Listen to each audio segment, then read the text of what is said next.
Hola, yo soy la profe Marcela Gómez y en esta sesión vamos a abordar los diferentes enfoques de probabilidad.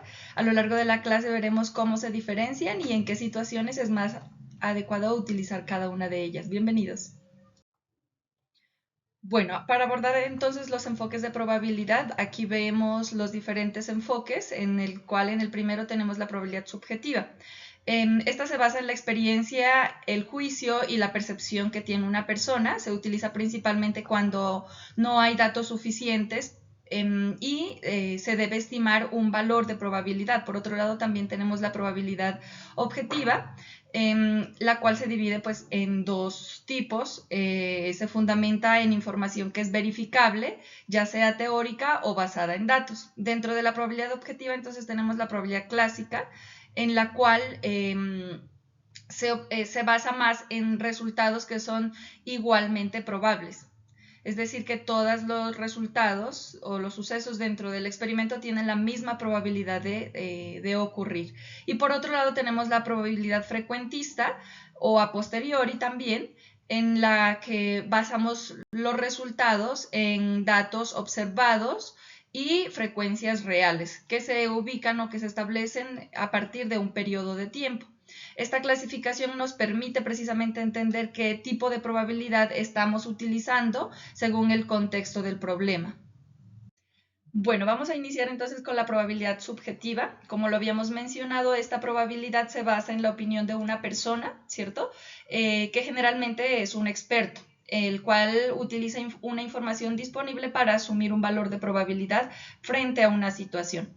Él no toma o no calcula una probabilidad a partir de datos exactos, sino que es a partir de la experiencia, el conocimiento y el juicio de este profesional que se asume un valor de probabilidad. Tenemos entonces la siguiente situación en la que un ingeniero civil está evaluando un terreno, ¿no? Aunque no cuenta con todos los estudios técnicos, como por ejemplo los análisis geotécnicos que sean completos, sí tiene una experiencia previa, conoce en este caso el tipo de suelo y ha hecho observaciones iniciales. Con base entonces en esta experiencia, el ingeniero civil afirma lo siguiente. Entonces él afirma que hay un 80% de probabilidad de que el terreno sea apto para construir sin refuerzos adicionales. Bueno, a partir de esta afirmación surgen algunas inquietudes y es porque esta probabilidad es subjetiva. Él asume un 80% de probabilidad, la cual no proviene de datos que sean medidos de alguna manera, ni de experimentos que se hayan repetido anteriormente, sino que es el criterio del ingeniero civil.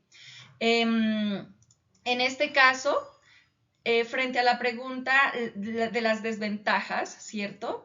Dado que el ingeniero se está basando en una experiencia personal, puede existir algún tipo de sesgo en la información. Entonces, en este caso, pues él está defendiendo una postura que no tiene un valor a partir de un proceso de observación, o sea, que no tiene información que respalde, información cuantitativa que respalde esta afirmación. Y también la influencia por sesgo, evidentemente, es otra situación que puede darse. Entonces, como es una percepción personal, entonces pues no es defendible, digamos, frente a un cuestionamiento de dónde está surgiendo este porcentaje de probabilidad que él asume. En este caso, entonces, ¿qué deberíamos hacer? ¿Qué se debería hacer para ya dejar de asumir una probabilidad que es objetiva, que no tiene, digamos, una experimentación previa? Entonces sería necesario, obviamente, hacer un proceso de recopilación de información técnica que sea medible, con estudios geotécnicos, análisis del suelo, en este caso pruebas de laboratorio y otros datos históricos de construcciones similares, ¿no? Que nos permita ya tener una información más clara, y este resultado de la probabilidad que él asumió debería o deja de ser subjetiva y pasa a tomarse una decisión ya basada en datos, es decir, ya una información mucho más confiable. En este caso, entonces, la probabilidad subjetiva se usa muchísimo, de hecho, en muchas de las decisiones que nosotros tomamos se usa este tipo de probabilidad, pero siempre existe un porcentaje de incertidumbre que es debido a que pues existe ese sesgo y esa percepción propia al asumir este valor de probabilidad. Entonces, pues obviamente es necesario tener el cuidado en el manejo de este tipo de probabilidad que se asume. Bueno, vamos a hablar ahora de la probabilidad clásica o a priori. Este tipo de probabilidad se utiliza cuando todos los resultados son igualmente posibles, ¿no? Además, los eventos deben ser mutuamente excluyentes, es un aspecto muy importante. Recordemos que el hecho de que los eventos sean mutuamente excluyentes indica que no pueden ocurrir al mismo tiempo. Este enfoque de probabilidad se calcula utilizando un modelo teórico que ya hemos estudiado antes, que es la regla de Laplace. Entonces, en este caso, conociendo el suceso E, el número de casos posibles dentro del experimento, el número de casos favorables dentro del experimento, y tomando en cuenta que todos los eventos son igualmente posibles, asumimos el valor de probabilidad a partir de la división entre el número de casos favorables sobre el número de casos totales. En este caso, vamos a ver un ejemplo que nos ayude a dar un poquito más de claridad. Entonces tenemos en una universidad, se realiza una rifa entre los estudiantes que asistieron a un evento académico. Se colocan en una urna 8 fichas idénticas que están numeradas del 1 al 8. Cada ficha representa un tipo de premio distinto. Entonces tenemos 3 fichas que corresponden a libros académicos, 2 que corresponden a kits de estudio, 2 que corresponden a acceso a plataformas digitales, una que corresponde a un premio especial que puede ser una tablet. Entonces un estudiante selecciona al azar, sin mirar en este caso. Se sabe que todas las fichas tienen la misma probabilidad de ser elegidas y solo se puede obtener un premio en este caso, y por ende pues es que se asume que los eventos, o se concluye que los eventos son mutuamente excluyentes. Bueno, vamos a estudiar entonces la situación. En primer lugar, entonces nos vamos a plantear la siguiente pregunta. ¿Cuál es la probabilidad de que un estudiante obtenga un libro académico? Entonces, el número total de casos que en este caso se establecen es de 8. Entonces, n va a ser igual a 8 y los casos favorables, en ese caso, obtener un libro académico, está en la primera opción que vimos en el listado. En este caso son 3 kits.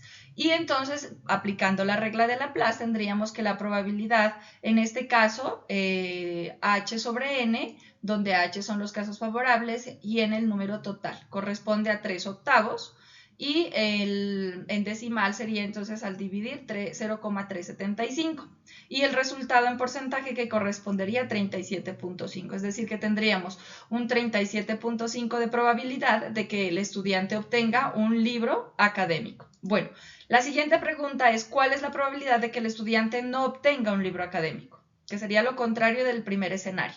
Para ello, entonces, podríamos establecerlo a través del complemento, recordando una de las propiedades que ya vimos anteriormente en clase, y es que la probabilidad de todos los sucesos, ¿cierto?, corresponde, o la suma total es el 100%. De acuerdo a eso, entonces, para establecer el valor de probabilidad del complemento, lo que hacemos es que al 100% le restamos este valor de que sí se tenga, sí se tenga un libro académico, y así encontramos entonces el valor correspondiente. Entonces tendríamos 1 menos 3 octavos, que resulta 5 octavos, es decir, 0,625, lo que corresponde a 62.5%. Esto nos está indicando que el estudiante no obtenga un libro académico corresponde a un 62.5%, lo que implica pues que obtiene otro premio diferente, como puede ser otro incentivo como la tablet que se menciona. Bueno, algunas limitaciones que hay que tener en cuenta. Como es un modelo teórico, matemáticamente funciona, pero en la realidad no siempre todas las probabilidades de los sucesos tienen el mismo peso. Por ende, pues ahí ya empieza la primera probabilidad, porque la primera limitación, perdón. Porque en este caso, pues definitivamente tendríamos que tomar en cuenta las condiciones específicas pues de esta situación ideal, por decirlo de alguna manera. También podríamos tener que en este caso la distribución no puede ser justa. Entonces, cuando la distribución no es justa, tampoco digamos, la probabilidad funciona en este caso. Y también puede existir sesgo al momento de seleccionar las fichas. En este caso, cuando existe un sesgo, pues por ejemplo observé al sacar la ficha y entonces esto ya está generando un sesgo. Y entonces pues ya esta probabilidad teórica deja de ser objetiva para convertirse en una probabilidad más subjetiva. Entonces hay que tener en cuenta estas limitaciones simplemente en el uso de este tipo de probabilidad. Bueno, vamos ahora a hablar del concepto frecuentista de probabilidad, también llamada probabilidad a posteriori. En este caso está muy relacionada con la frecuencia relativa, que ya en el caso de las distribuciones de frecuencia o las tablas de frecuencia la hemos estudiado, que es, se calcula a través de la frecuencia absoluta entre el número total de datos que se tienen. Entonces eso es lo que conocemos como la frecuencia relativa, que es similar o se traslada ese mismo concepto a lo que tenemos acá. En este caso, este tipo de probabilidad se asume o se calcula a partir de un proceso de observación en un intervalo de tiempo. Entonces es una fracción en la cual determinamos la cantidad de observaciones y que son favorables a un evento y el número total de observaciones por todos los eventos posibles que se hayan dado dentro de la situación. También es llamada una probabilidad empírica. ¿Por qué? Porque es precisamente a partir de un proceso de observación cómo se determina precisamente la probabilidad de ocurrencia de un suceso. En este caso, la probabilidad se calcula a partir del límite. El límite cuando el número de observaciones tiende a crecer de la frecuencia relativa. Ya vamos a ver matemáticamente cómo se escribe esta situación. Entonces, lo que vamos a hacer es estimar un valor aproximado de la frecuencia del evento establecido. Aquí es importante anotar que entre mayor sea la cantidad de tiempo en la que se hace la observación, pues la probabilidad va a ser mucho más real, mucho más ajustada a la estimación real. Y también esta probabilidad es válida en el caso en que el experimento, si se quiere replicar, esté bajo las mismas condiciones iniciales. Es decir, si algunas de las variables o las condiciones iniciales de esta situación cambian, si lo analizamos, un grupo de estudiantes con la probabilidad de que aprueben una asignatura, ¿cierto? En un periodo de tiempo se observa en varios semestres, pero si nosotros lo observamos en una universidad en particular, pública, y en otra universidad que sea privada, pues en este caso miren que hay dos condiciones distintas. ¿Sí? Entonces, no siempre en este caso las probabilidades se pueden asumir de la misma manera. ¿Sí? Entonces, tiene que mantenerse la misma condición inicial, es decir, sea en la misma universidad, pero en dos periodos distintos, que eso podría ser equiparable.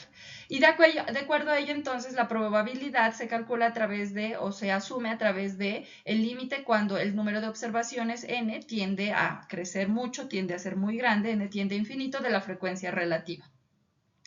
Esta frecuencia relativa, entonces, es el número de veces que ocurrió el evento en el pasado sobre el número total de observaciones de todos los eventos posibles que hayan dado de esa situación. Entonces, ahí entendemos el valor de la probabilidad como la f, que es la frecuencia, podríamos decir la frecuencia absoluta, sobre el n, que es el número total de datos observados. Y para entender un poco más con claridad cómo es que funciona este tipo de probabilidad, observamos el siguiente gráfico. Vemos que cuando el número de observaciones es bajo, observemos que aquí en este caso, en la gráfica, el número de observaciones al principio es pequeño, y acá el tamaño pues va aumentando en las observaciones. Entonces, en las primeras observaciones, la probabilidad tiene bastante ambigüedad, es decir, que hay mucha variabilidad en las observaciones en la observación de la probabilidad que estamos haciendo. Pero a medida que la cantidad de observaciones va aumentando, efectivamente vamos viendo que el valor de la probabilidad cada vez se acerca más a una situación real, que es lo que esperamos, al valor estimado de lo que es, digamos, el valor ajustable a una población. Entonces, en este caso, los puntos van tendiendo cada vez a ser más cercanos y cuando n es muy grande, entonces observamos un valor real de la probabilidad correspondiente. Bueno, vamos a analizar una situación también en este caso para que quede más claro el tema de la probabilidad frecuentista.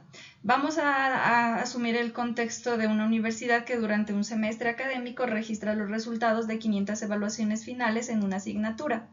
Se identifican las principales causas por las cuales los estudiantes no aprueban la asignatura.